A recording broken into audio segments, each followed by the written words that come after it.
Mulai pelajarannya ya, membaca denah sudah ada yang tahu.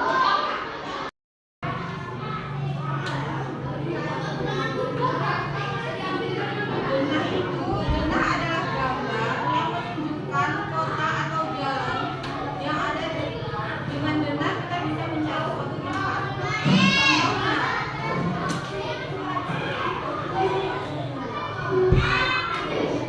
Contohnya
Contohnya, misalnya kayak gini, kalau misalnya kita berpendapat, terus tuh dia tuh nyalahin orang aja. Kayak menurut aku sih kayak gini, kalau misalnya kamu terserah kamu gitu. Kalau misalnya dia efektif, dia kayak gini. Menurut pendapat saya, pendapat kamu kurang tepat. Jadi saya tidak ingin menyalahkan semuanya. Hanya saja ini pendapat menurut saya kayak gitu. Kalau misalnya itu efektif, kalau misalnya nggak efektif tuh kayak bahasanya terbata-bata, terus bahasanya nggak jelas. Oke, ada yang benar, ada yang nggak paham mas ya kalimat efektif itu apa? Kalau misalnya ibu tanya kalimat efektif, contohnya kayak gimana sih? Tahu nggak kira-kira? Oke, ibu kasih tahu lagi. Misalnya nih, kalau misalnya kalimat efektifnya kayak dalam debat, kalau kalian kan kalian pasti sering dong debat sama temennya. Aku suka ini nih, kalau kamu suka itu, gitu kan? Terus kalau misalnya temennya nggak suka sama pendapat kalian, kalian gimana? Dibiarkan. Iya betul. Jadi caranya kita menyampaikan juga kayak gitu. Kalau misalnya temennya suka makanan apa nih, misalnya donat nih, temennya suka donat, tapi kamu gak suka. Jadi kita nggak boleh maksain teman kita harus suka makanan yang kita suka juga dong. Ya kayak gitu. Kalimat efektif itu kalimat yang jelas, lugas. Kita tuh juga nggak bisa gimana ya, kalau misalnya si Ani bilang kalau misalnya kamu suka donat, ya udah nggak usah berteman sama aku lagi. Itu nggak baik ya. Oke. Kita lanjut ke materi kita ya. Kita mempelajari mengelompokkan benda berdasarkan ukuran dan bentuknya. Kalian pasti udah tahu kan? Ini bentuknya apa nih?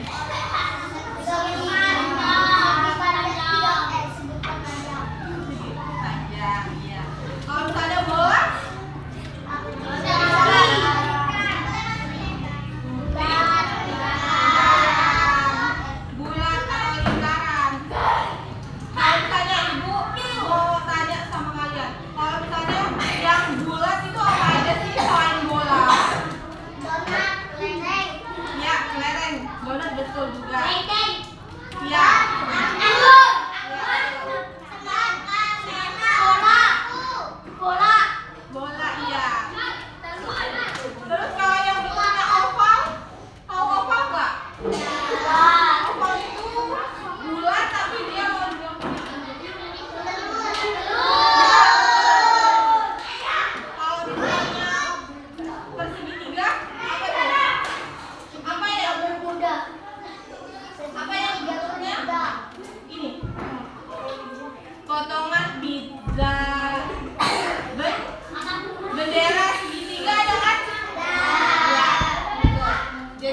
ada denda